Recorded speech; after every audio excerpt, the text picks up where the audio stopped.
Welcome to Locksportscast, your weekly source for Locksport news. This is episode 96, recorded April 5th, 2022. I'm your host, Charles Current. In today's episode, push-button ignition might make your car easier to steal, Speakeasy disguised as a locksmith shop, brute forcing the Master Lock 1500 ID, another first pick, April Fool's Day fun and other video suggestions, criminals, sales giveaways, and more.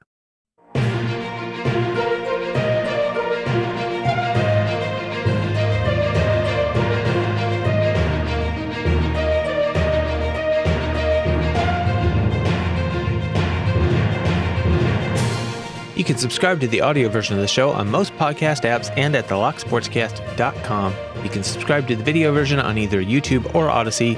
Links to stories discussed will be in the show notes. Some apps limit the length of show notes and the ability to post links, but you can always find full show notes with all of the links at locksportscast.com. Just a quick announcement before we get started. For the people that I have promised pack locks to, I haven't forgotten about you. I will be shipping them. I'm sorry for the delays. Just been too busy to get packaging and get them to the post office. Same goes for the Locky Awards graphic for the winners. Until my schedule settles down some, I probably won't have time to finish that and contact all of the winners. They are coming. First up in the news, this was actually sent by a couple of people, Jeff Moss and Pyrolock. Lockmasters and TimeMaster merge. Their announcement says, "It is my pleasure to announce that TimeMaster has joined the Lockmasters family. The combined companies will be able to provide a greater portfolio of innovative products and services, develop products and tools using Lockmaster's customer-centric manufacturing and design expertise, give our customers reliable access to our expanded network of inventory, and deliver superior technical support through our 100 years of combined knowledge and expertise, and offer industry-leading training and education." I actually don't know that much about TimeMaster, but for those of you in the industry, that might be important news. Then I came across an article this week called "Push Button Start Ignition Makes Your Car Easier to Steal." They say despite modern technology making it seem as if car theft may be a thing of the past, it's far from it. The threat of a vehicle getting stolen is still much more prominent than one might think. In fact, in some cases, modern technology may make it easier for car thieves. Most notably, it seems that having the convenience of push-button ignition may make it much easier for thieves to steal your car than having a traditional key. According to the Canadian Broadcasting Corporation, a push-to-start car is definitely capable of being stolen. Worse yet, they report that the push-button start system with a proximity key fob makes it easier to steal a car than with a standard key. You may already be familiar with a relay attack, a method used to capture the key fob signal from inside a house and amplify it so the thieves can unlock the car's doors. However, the CBC reports that car thieves are turning to the more old-school methods of lockpicks as well. They say lockpick sets are incredibly cheap online and can make breaking into a car take only a matter of seconds. They also say that locksmith kits with tools used to pry open doors are available on websites like Amazon for under $40. And they stress this point: if that doesn't concern you, the next part should. For under $1,000, anyone can buy a key fob programming tool online. Once inside a car, thieves can simply plug in the device to the vehicle's OBD2 port and program a blank key fob to match the vehicle's push-button ignition system. So in a matter of just minutes, thieves can get into your car, make a clone of your key, and this allows them to drive off as if they have the original key. They continue to say that apparently this is a common occurrence in Canada right now, and cars are frequently stolen right outside of people's homes and shipped overseas. The stolen vehicles keep appearing on West African marketplace site called Gigi. The cars frequently appearing with their Canadian license plates still on them. The cars are selling for over double their Canadian value as they are quite sought after in West Africa. Canadian police say that 80 to 85% of cars stolen in Canada are linked to criminal organizations overseas. They say the crime ring's execution of these thieves is systematic and hard to stop. They steal the car, leave it in a cool-down location to ensure it isn't being tracked. Once thieves are convinced it isn't, it is driven to a Montreal or Halifax port and loaded on shipping containers to go overseas. And the article continues to stress this point, which I think is very important, to acknowledge, they say, unfortunately, there are no regulations on the tools required to clone a key. So there aren't many tips we can give push-button car owners to prevent theft. Parking inside a garage or using some sort of other locking device may be the only real solution. And remember to be mindful where you park your car. So this and another story I'll share here in the criminal section are both consistent with a trend I've been seeing more and more in these articles. The blame is being put on the availability of the knowledge and the tools, not the fact that manufacturers are trading security for convenience. I wouldn't be surprised if we start seeing a push to restrict and possibly criminalize the sale of locksmith tools and stuff like that. So something to keep an eye on. In an article out of New York, we have a speakeasy disguised as a locksmith shop. They say don't bring any lock-related issues to keys and heels because, despite the convincing weathered locksmith and shoe repair front, this Upper East Side bar is only in the business of slinging food and drink. The restaurateur Massimo Lasardi is quoted as saying, "I love the idea of maintaining something that is so visibly old New York. I wanted something that could appear out of the blue one day, yet hide in plain sight." So far, the New York native says the disguise has worked. He says it is often completely overlooked as it looks so old people don't even notice it's new. "I wanted it to be about privacy and making the whole space feel like a private room. Stepping through one thing and into another really transports you and allows room for the unpredictable." Keys and Heels had originally planned to open to the public in December, but due to the ongoing pandemic, it pushed its official opening to March. Walk-ins are now welcome Thursdays, Fridays, and Saturdays from 6 until late, and limited reservations can also be made online. It's an interesting idea. Open a bar, but hide the fact that it's a bar. Kind of an elite club for those that actually know it's there. And you got to run articles in the paper like this so that you can get business. Seems kind of counterproductive in a way. We're going to hide the fact that we have a bar here so nobody walking by will know there's a bar there. Most people in the neighborhood won't know there's a bar there. So we got to get articles in the paper posted like this to get people to know there's a bar there. We're hiding from customers. Kind of strange, but a unique idea. And I noticed a question posted in a couple of the different Discords by Picksmith about the history of challenge locks. So I thought I would share that here to maybe get some more help for answering this question. "I have a question if anyone knows. I'm working on a community project and I'm looking for information on what we call today challenge locks. Does anyone know the history of how it began? I know the history of lock makers putting the challenge out to attempt to pick their locks. I am looking for how hand making the locks and the passing around started." So if you have any unique information about the history of handmade challenge locks and the passing around of challenge locks, head over to Discord and let Picksmith know. And we have what appears to be the first public pick on YouTube of the 836 MOTTURA 3D by TalonPick. This is a pretty complex lock with 3 rows of pins and what appears to be 2 rows of unsprung sliders. He does do a pick and gut of the lock. It really looks like quite a complex lock and a difficult pick, so be sure to go over there and check that out. And then iFisk shared a tweet by Christoph Atlas, brute forcing the Master Lock 1500 ID. The tweet said, "The Master Lock 1500 ID features excellent resistance to physical attacks for cheap, but blank registration reversed a subset of combinations that tests 50% of possible combinations in less than 2 minutes. I defeated 2 in a couple of minutes," and a link to a video titled "Master Lock Speed Dial Style Lock Factory Code Brute Force Attack." The description of the video says, "Speed dial style locks work like a hash function. The input sequence of directions of 0 to infinite length. The output domain is one of 7,501 finite internal states.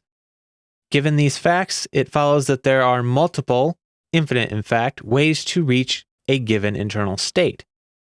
Said another way, if an input sequence is chosen at random, its output will collide with an infinite number of other input sequences. For the case of factory set codes, we can devise a brute force sequence which will check more valuable output states first, that is, states that cover many factory codes. We can also compute a shorter path through the states of interest than naively entering all possible inputs. In this way, we can exhaust half of the factory code input sequence in under 2 minutes. The brute force shown in this video should open all speed dial style locks when set to a factory code. And then there's an update in the description that says that it was pointed out that Nolans have been seen in the wild that have 3 consecutive directions in their factory code. This brute force sheet will miss those. Someday I will generate a sheet specifically for that. So an interesting and different way to attack a lock, also a very different style of lock than most, so worth checking out, I think. And Pyrolock shared a video from Schlage Security called 5 Differences Between Schlage Primus RP and Primus XP. And Pyrolock said, something new from Schlage. If you follow the video to conclusion, the next video will show you how to convert Schlage Primus XP to RP, offers keyways only. So to be honest, I haven't had a chance to watch that video, but I plan to here when I get some free time, because it sounds interesting, informative at least. And a video I did run across this week myself was how to crack the Chubb Manifoil Mark IV by Boro. And the description says, in this video, I demonstrate how to crack the Chubb Manifold Mark IV. This lock was used by the British MOD from around 1960 to 2008, as far as I can tell. But now it is fairly easy to get on eBay and is now somewhat common on private safes. The mechanism is pretty clever, however, it can be cracked fairly easily if you know how to. If you happen to have one of these locks, I strongly recommend trying to manipulate it, as it is great fun. And it goes through a description of how the lock works and how to manipulate it. I thought it was an interesting watch, so maybe you want to check it out too. And then of course, we also had our share of April 1st videos. This year, LockNoob put out 2. The first one called 100K and Beyond, Outside the Box Thinking. The description says, sometimes you really need to think outside the box if you want to get ahead and achieve your goals. It was a fun watch with a couple of surprises, so you might want to check that one out. The next one is not family or work safe content, I don't think, so I haven't mentioned this before as far as the product. His video is a review of a certain custom profile of pick by XB Mods, and it says the product keeps selling out, but XB Mods told me that there will be more on the way. While this is an April 1st video in terms of the tone and humor, the product is actually very real, and the video is appropriately marked on YouTube, so you won't be able to watch it unless you are signed in on an adult account. And of course, Lockpicking Lawyer, as always, did an April 1st video called How to Fill My Wife's Beaver. And I'll leave you to watch that to figure out what he's actually talking about.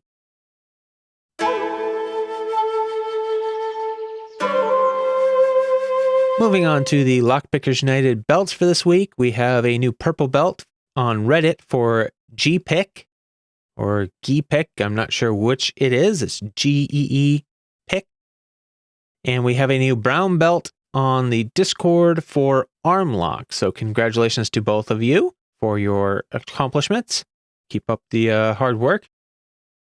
All right, it's time to take a quick break. Say thank you to people that made this episode possible. I'll start with the Patreon subscribers. We have Panda-Frog, Michael Gilchrist, Starry Lock, Williams Brain, Dave to be Deciphered, Lebon's Locksport Journey, Pat from Uncensored Tactical, 3 Raccoons and a Coat, Sherelle, DoctorHogmaster, Clayton Howard, aka Kewltune, Mog, John Lock, Rat Yoke, Mr. Picker, Cranky Lockpicker, JHP Picking, Barebones Lockpicking.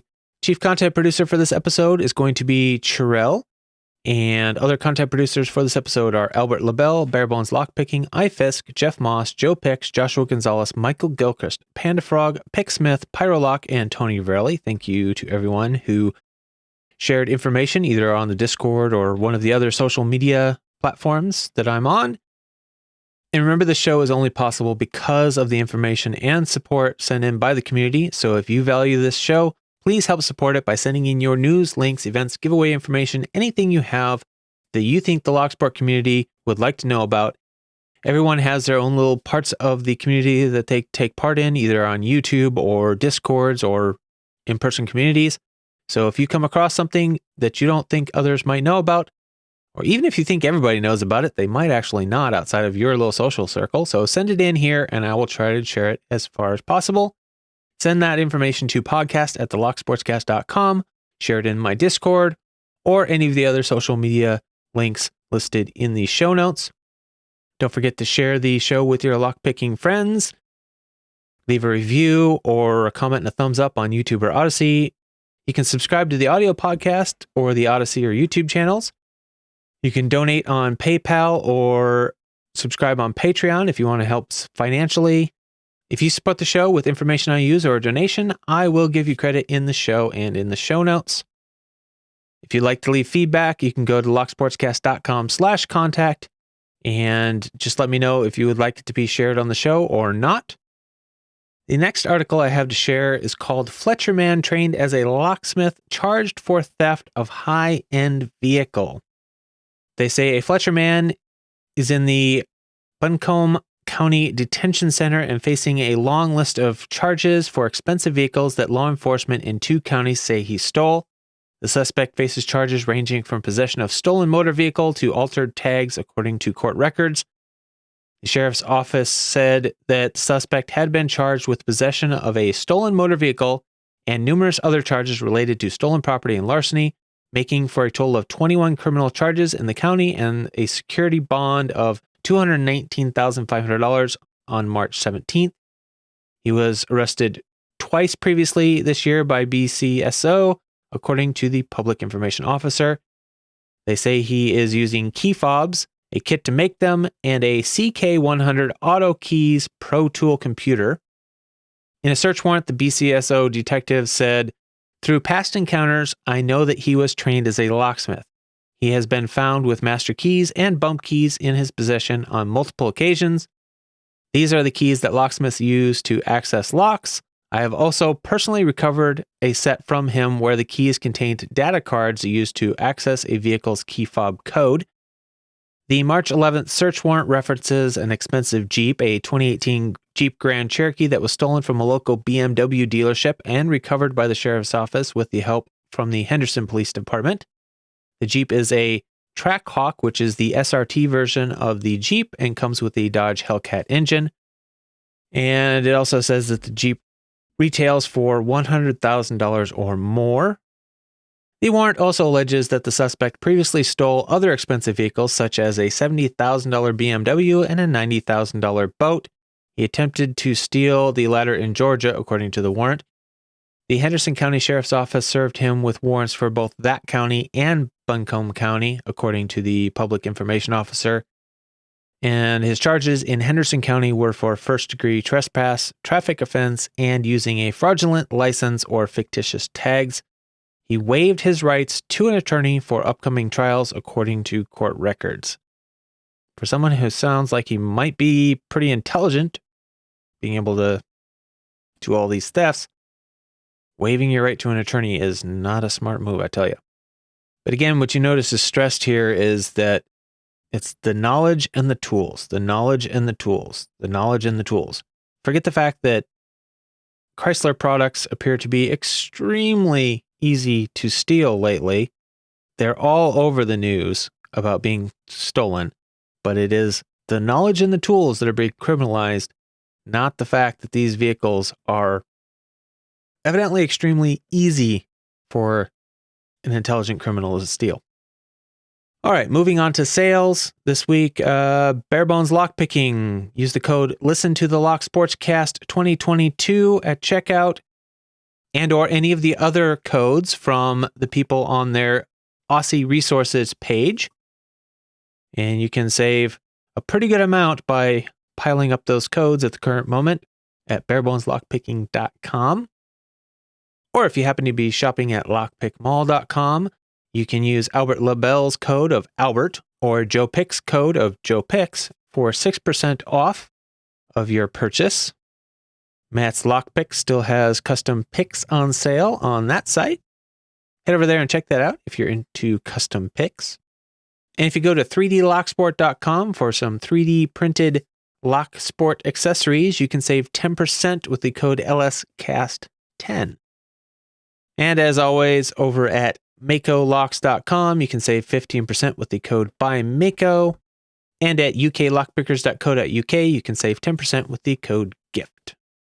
Giveaway section pretty short this week. Panda-Frog's Mini Panda-Frog 2 giveaway is running until Mini Panda-Frog 2 is born, which should be around the 8th of June. 4 chances to win. Guess the birth date, guess the birth weight, guess the birth size, and there will be 1 random draw.